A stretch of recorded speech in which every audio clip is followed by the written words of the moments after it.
Всем привет, на канале Александр Эмбрес. Сегодня к нам в гости попала пила дисковая AEG, модель КС-66-2.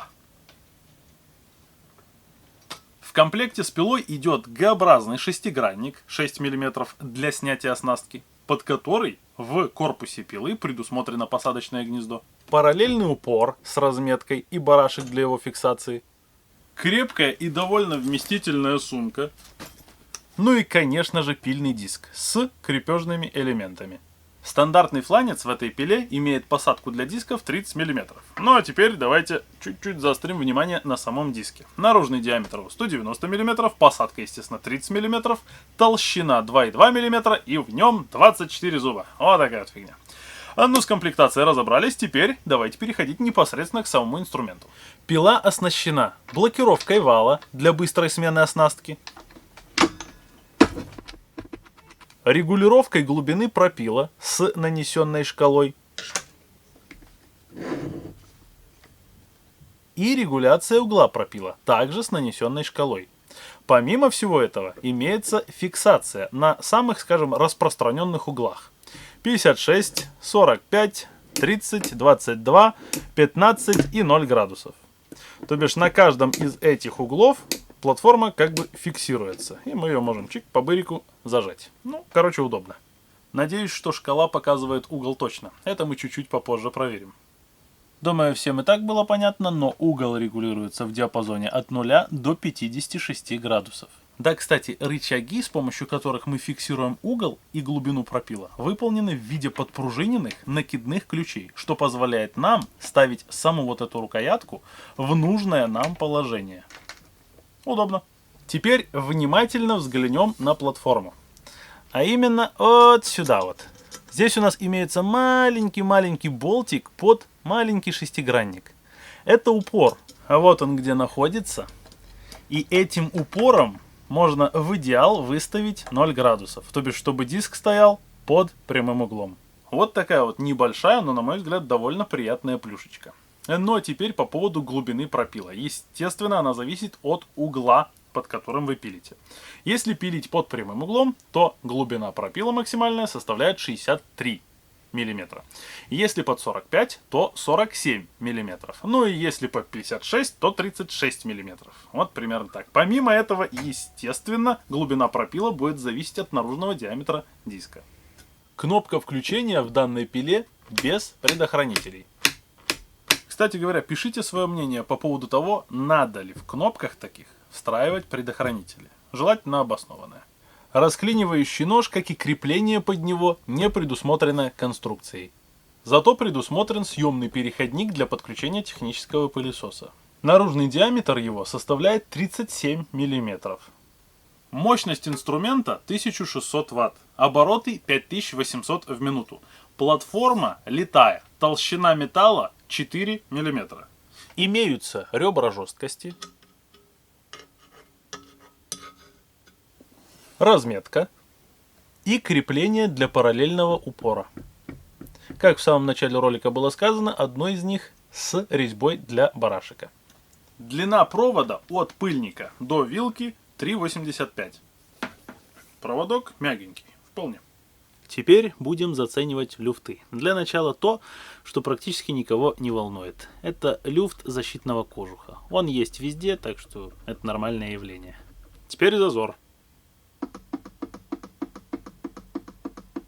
Теперь проверим, есть ли люфт вала. Буду надавливать на диск вот так вот и посмотрим. Ну, насколько я вижу, нет. Ну, по крайней мере, заметного точно нет. В пиле прорезинена рукоятка, поэтому подкладываю обычный листик А4, фиксирую кнопку включения и будем проверять инструмент на балансировочку.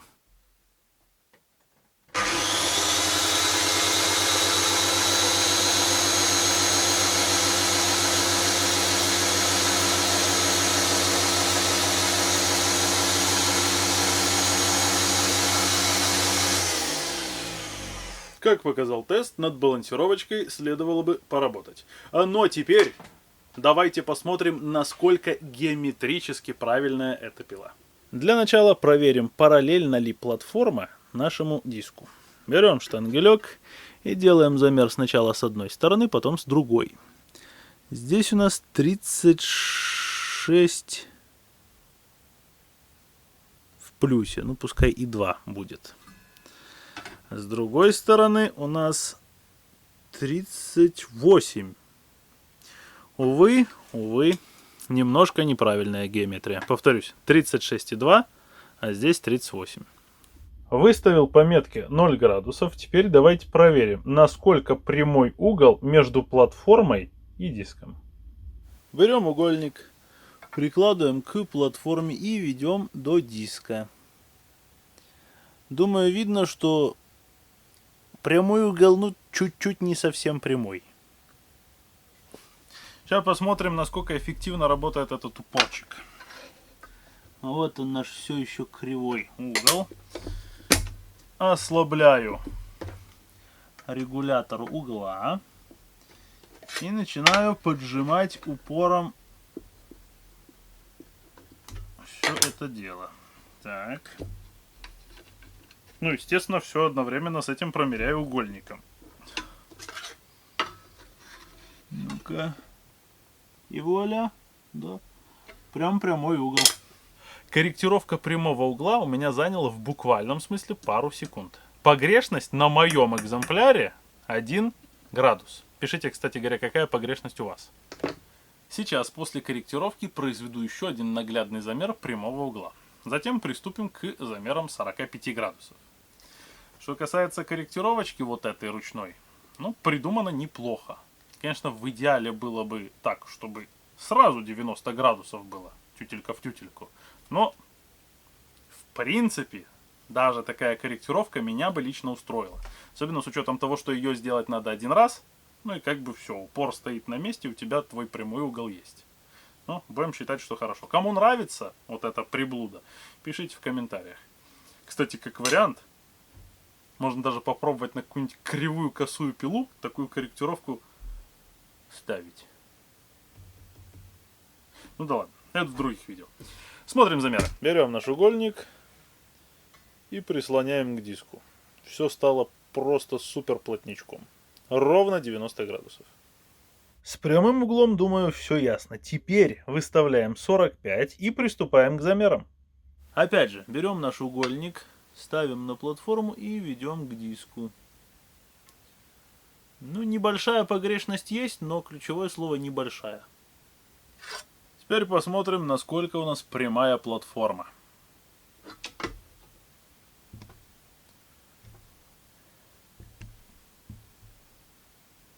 Передняя часть платформы прям ровная, а вот ближе к серединке есть небольшая горбинка. Вес пилы без учета провода 4 килограмма 785 грамм. С учетом провода 5 килограмм 50 грамм. Элементы крепления диска весят 66 грамм. Пильный диск 257 грамм. Параллельный упор 145 грамм. Теперь пришло время проверить, насколько хорошо платформа соединена с основным блоком. Или, проще говоря, произвести тест болтанка. Значит, прикрепил я пилу за платформу 3 струбцинами. Поставил самую маленькую глубину пропила, для того, чтобы поднять пилу как можно выше относительно платформы. Ну и сейчас будем тестить. Для начала возьмусь за рукоятку и буду толкать влево-вправо. Ну, небольшой люфтец есть, но вполне себе терпимый. Особенно с учетом того, что я вот как бы нормально так надавливаю. Теперь буду нажимать вот на эту часть корпуса и посмотрим, насколько по вертикали оно хорошо все зафиксировано. Но опять же, небольшой люфтец есть, но я и как бы типа нормально давлю. Элементы крепления в этой пиле сделаны из довольно толстого металла, поэтому пилу не особо-то и колбасит. Короче, конструкция жесткая. По жесткости конструкции я ей ставлю, наверное, 8 из 10 баллов. Вы обязательно тоже ставьте свои оценки. А у кого есть такая пила, не забывайте писать, какие минусы и плюсы вы в ней видите. Ну а снаружи мы ее, в принципе, рассмотрели. Поэтому, как всегда, до потрохов. Первым делом лезем к щеткам. Вот как наши щеточки выглядят вблизи, размер их 6,2 на 14,2. Теперь давайте проверим на жесткость. Ну, графит здесь очень плотный. По идее, щетка будет долго ходить. Достали щетки и можно лезть дальше. Для начала снимем вот этот вот фиксаторчик. Он нам будет мешать при откручивании пластикового корпуса от металлического. Вот так вот. Затем открутим корпус электрики от корпуса механики. Хочу, кстати, сразу обратить внимание, пользователю будет по барабану, а вот мне, как человеку, который часто разбирает такой инструмент, нравится, когда можно просто сразу отделить электрическую часть от механической. Ну, при разборке удобно, короче. Давайте механику отложим в сторонку и рассмотрим подробно для начала электрическую часть. Открутим крышку. Щеткодержатели в корпусе электрики держатся за счет шурупов. К статору щеткодержатель подключен на быстросъемное соединение. То бишь нам достаточно вот так дернуть, и щеткодержатель снят. А вот оно, быстросъемное соединение. Передняя рукоятка, вот эта съемная, держится на одном шурупе, но снимать ее не буду, не вижу в этом смысла. Статор намотан аккуратненько. Естественно, он не бронирован, так как в пилах циркулярных это не надо. Слой лака имеется. Теперь раскрутим рукоятку и посмотрим, что за кнопка стоит здесь. Вот какая кнопка стоит в данном аппарате. Повторюсь, без фиксации, без предохранителей. Держится на одном шурупе, вот таком. И сила тока 12,5 ампера. С электрической частью, в принципе, закончили, поэтому давайте курочить механику. Для начала снимем якорь. Как всегда, берем деревянную колотушку, беремся за якорек и на весу аккуратненько лупим по корпусу. Ключевое слово аккуратненько. Непосредственно над крыльчаткой нашего якоря находится вот такой вот диффузорчик. Давайте его снимем. За которым стоит блокировка вала. Ладно, давайте дальше лезть в редуктор. Для того, чтобы до него добраться, нам необходимо снять защитный кожух, который держится на пружинном стопорном кольце. Снимаем его. Вот примерно так, с помощью обычной плоской отверточки его можно снять. Затем снимаем такое вот проставочное колечко. И можно снимать кожух. А, так вот. Вместе с кожухом, естественно, снимается и пружинка. Здесь у нас под кожухом имеется проставочка, кстати говоря. Видите, как классно.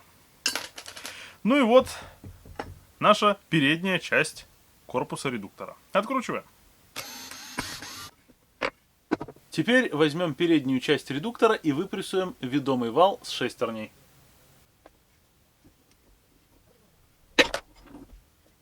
Пилякалку разобрали и давайте рассматривать подетально. Начнем с якорька.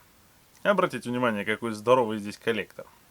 Возле коллектора имеется литье, намотка сделана аккуратно, слой лака не очень большой. У нижнего подшипника есть лабиринточка, у верхнего нет, но в принципе крыльчатка довольно плотно прилегает к корпусу. Сверху над крыльчаткой на якоре стоит 6001 фирмы CV, а снизу у коллектора 608 фирмы Outdo. Теперь давайте взглянем внутрь редуктора. Думаю, все заметили, что здесь стоит втулка. Смазки в редукторе, в принципе, достаточно, но, на мой взгляд, надо было бы немножко, может, помягче заложить. Здесь у нас стоит резинка, которая не дает смазке вытечь из-за блокировки. Это блокировка вала, а это шуруп, который держит резинку и блокировку вала. Вот он. То бишь, чтобы снять блокировку, надо выкрутить шуруп. В передней части редуктора стоит 202 фирмы Per. Он впаян вот в этот пластиковый корпус. Кстати, вот это отверстие предназначено для фиксации пружинки вот этой, которая пружинит нашу защиту. Ведомая шестерня напрессована. Непосредственно перед ней стоит вот такая вот штука с 4 отверстиями под блокировку вала. То бишь именно с помощью вот этой штуки мы фиксируем вал для быстрой смены оснастки. Теперь возьмем надфилек и, как обычно, повандалим. Начнем с ведущей.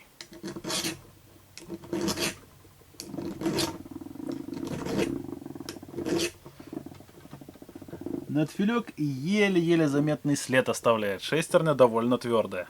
Теперь ведомая.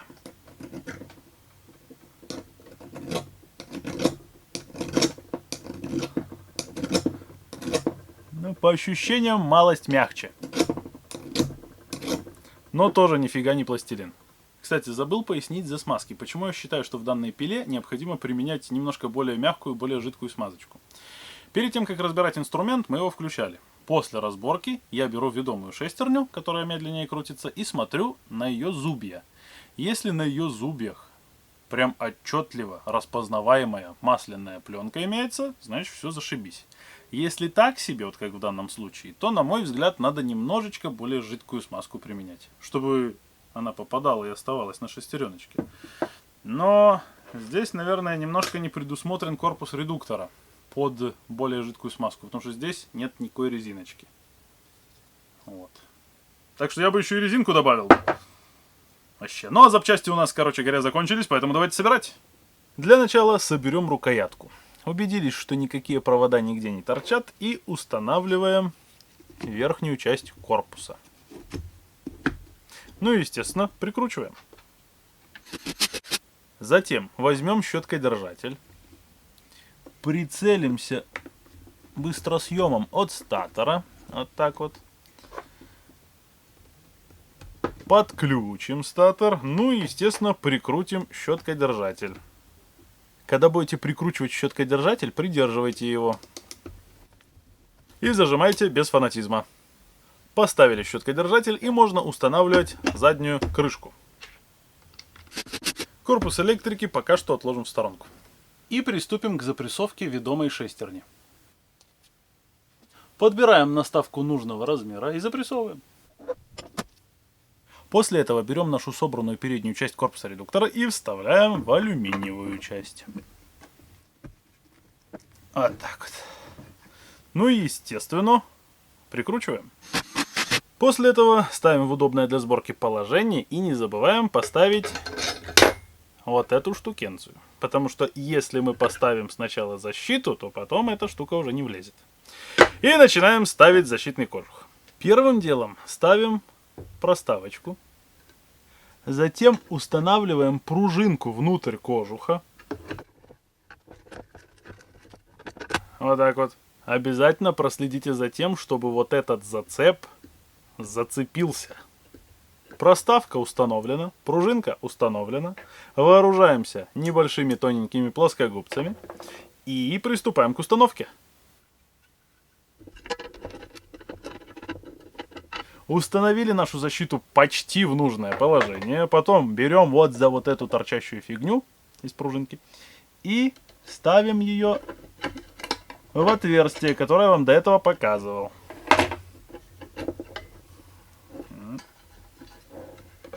Вот и все. Наш защитный кожух установлен.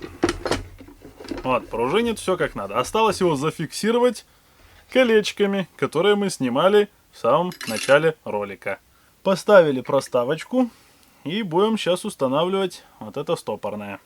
Немножко разогнули его и просто одеваем.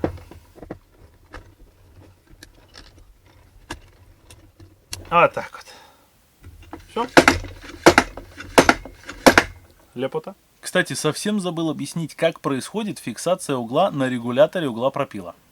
Обратите внимание на переднюю часть нашего регулятора. В нем имеются выемки.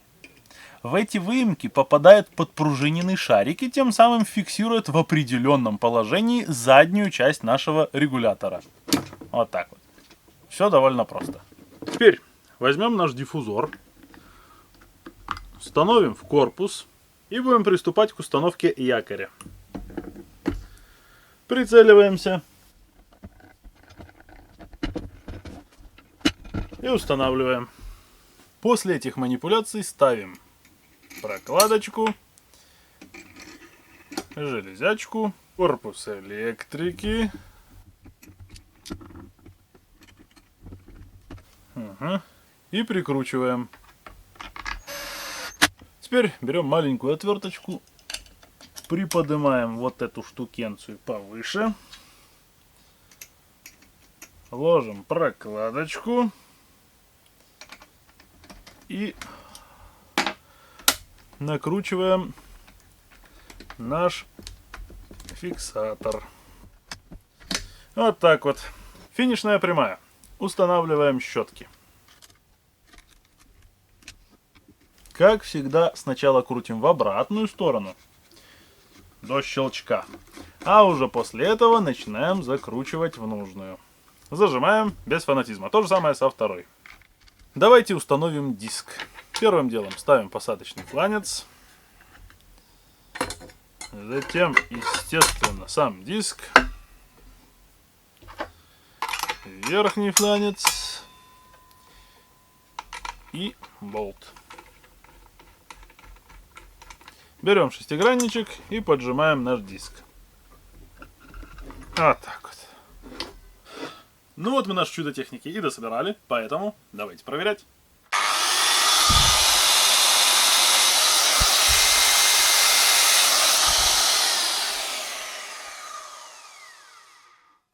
Работает. Перед тем, как высказываться по поводу аппарата, хочу обратить внимание на пылеотвод еще раз. У него немножко неправильная форма, потому что имеются специальные переходники с защелочкой под технический пылесос. Это типа доп. Информация. Ну а теперь, что же я могу сказать по поводу этой техники? Начнем, пожалуй, с плюсов. Длинный мягкий провод, безусловно, плюс. Удобные перекидные рычаги, возможность подключения технического пылесоса, удобная в разборке. Есть блокировка вала для снятия оснастки. Ловить углы очень удобно. Все элементы крепежа, то бишь вот эта вот направляшка, сама платформа, все сделано довольно из крепкого такого толстенного металла. Ну, то бишь, как уже ранее в видео показывалось, болтанку она, ну, на мой взгляд, прошла. Есть возможность подкорректировать прямой угол. Тоже клево. Якорь-статор сделаны аккуратно. Хотя там по балансировке, в принципе, вопросы. Ну ладно, до этого мы еще дойдем. Подшипники вполне себе нормального качества. Шестерни тоже хорошего качества. Щетки из плотного графита. То есть ходить должны долго. Ну а теперь за косяки. Первый — это балансировка. Увы, в этом аппарате она не идеальна. Второе, хотелось бы в редукторе видеть немножечко более жидкую смазочку. Ну и третье — это немножко неправильная геометрия. Значит, повторюсь, платформа не совсем параллельна диску. Раз. Второе. Углы вот здесь выставлены изначально не идеально, хоть и можно их немножко перенастроить. И есть небольшая горбинка вот здесь, примерно вот здесь вот на платформе. Вот как так. А так, в целом, пилякалка ничего такая. Я их сам, в принципе, продаю, и не в малых количествах, скажем так. И чтобы с ними сильно много косяков было, я бы не сказал. У них, скажем, для такой мощности двигателя далеко не самый большой пропил, и это как предохранитель срабатывает. Эту пилу довольно тяжело перегрузить. Ну, это, по крайней мере, я так думаю. Потому что они мне в ремонт попадают крайне редко. Ну, а вы обязательно пишите, какие минусы или плюсы я пропустил. Вспомнил. Подшипник, который стоит над крыльчаткой, не защищен лабиринтным уплотнением, раз, и мне не очень понравилась втулка в редукторе. Во. Да. Порекомендовать такую пилу могу для любого человека в быту. Я думаю, ее будет более чем достаточно. И для работы в одних руках в профессиональном режиме. Пила, в принципе, повторюсь, на мой взгляд, надежная. Ну, а я надеюсь, что видео было полезным. Поэтому подписывайтесь на мой канал, делитесь этим видео. Ну и хватит.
Поэтому подписывайтесь на мой канал, делитесь этим видео, ну и хватит.